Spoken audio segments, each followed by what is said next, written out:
Oi, eu sou a Laís e faço parte do grupo 4, composto por Arita, Danilo, Daiane, Daisy, eu, Laísa e a Luciana. Nós ficamos como tema behaviorismo, análise do comportamento e educação. De forma geral, o behaviorismo nasceu em 1913 com Watson a partir do artigo A Psicologia como um Comportamentalista vê, que propunha a substituição da consciência pelo comportamento como objeto de estudo. Essa teoria psicológica define que a psicologia humana ou animal podem ser objetivamente estudadas por meio de observações de suas ações, ou seja, observando o comportamento. Tomar o behaviorismo como referência equivale a centrar a atenção nas interações entre o organismo e o ambiente em que esses se inserem. Decorre dessa postura uma primeira implicação fundamental. A análise do comportamento não considera os organismos vivos como meramente passivos ou ativos. De modo particular, os seres biologicamente constituídos, ao mesmo tempo em que, diante de comportamentos, agem sobre o mundo, por eles são diretamente influenciados. Ou seja, o comportamento ocorre diante de e é alterado por determinadas condições ambientais. E, por seu turno, também altera o ambiente. Diante da frase descrever é explicar, o analista comportamental passa a observar, registrar e sistematizar, enquanto dados empíricos, todos os eventos que ocorrem concomitantemente, seja precedendo ou sucedendo determinado comportamento. Com o passar, e diante disso, outros autores usaram a obra de Watson como base para seus pensamentos. Diante disso, temos o behaviorismo clássico, que tem o Watson como figura. Para ele, os estudos da mente humana eram poucos efetivos, uma vez que seus resultados eram difíceis de ser comprovados.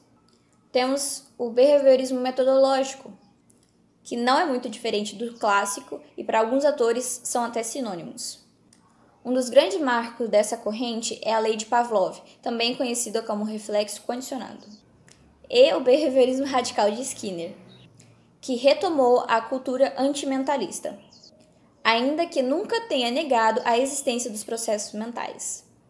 Para ele, o que acontece no nosso inconsciente remete a comportamento de natureza física.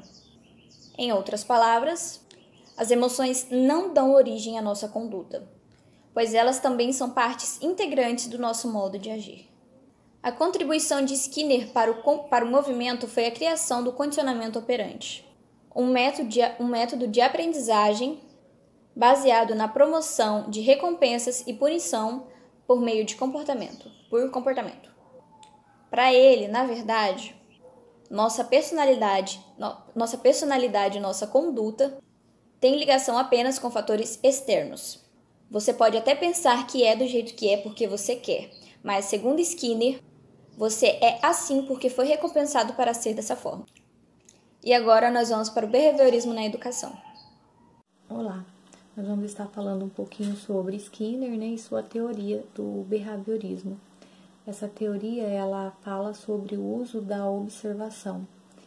E Skinner fala que tanto o ambiente quanto o indivíduo, eles sofrem alteração. E ele é totalmente contra a punição. Ele fala que deve evitar essa punição. E ele fala que para que ocorra um processo de ensino-aprendizagem eficaz, deve-se evitar essa punição, e ele destaca sobre o reforçamento, ou seja, o aluno fez algo errado, o professor não vai punir esse aluno, o professor ele vai estar estimulando esse aluno a aprender, não vai estar ali falando palavras negativas, mas vai estar colocando esse aluno para cima, mostrando outros meios que ele pode utilizar para que ele consiga assimilar aquele conteúdo. Só lembrando que o Brasil ele é o segundo polo de maior concentração de analistas do comportamento.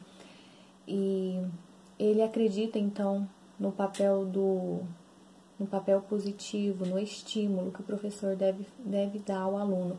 Falando sobre a punição, como exemplo, tem no passado, utilizavam muito o uso da palmatória. Quando o aluno errava uma conta, errava uma tabuada, ele era punido, né? E então, ali, diante daquele professor autoritário, o aluno, ele era passivo, ele tinha que aceitar. Só que quando ele tinha a oportunidade de reagir, só que ele reagia de uma forma agressiva, muitas vezes contra o seu colega, contra o professor, ou muitas vezes quebrando ali o banheiro, quebrando uma janela. Era uma forma dele colocar para fora aquilo que ele tinha recebido. Então Skinner fala que o professor ele deve evitar essa punição. Ele fala também sobre os reforços artificiais, que são técnicas que o professor utiliza, mas lembrando que o professor ele deve valorizar mais os reforços naturais.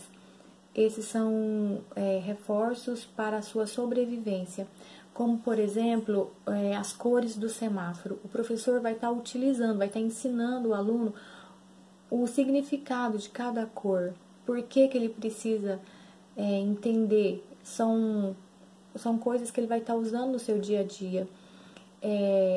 O professor ele deve valorizar o cotidiano da criança, utilizar técnicas que esse aluno conheça.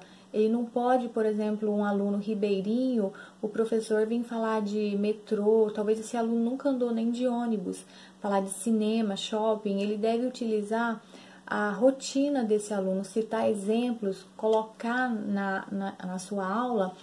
É como se fosse um reforço para que esse aluno possa assimilar o seu conteúdo. Então, é isso. O Skinner também fala que o professor ele deve observar o comportamento do aluno, não ficando apenas ali no superficial, mas aprofundar, entendeu? Ter um olhar crítico, entender por que o aluno está tendo esse comportamento, o que ele está vivenciando, qual é a sua realidade, não ficar no superficial.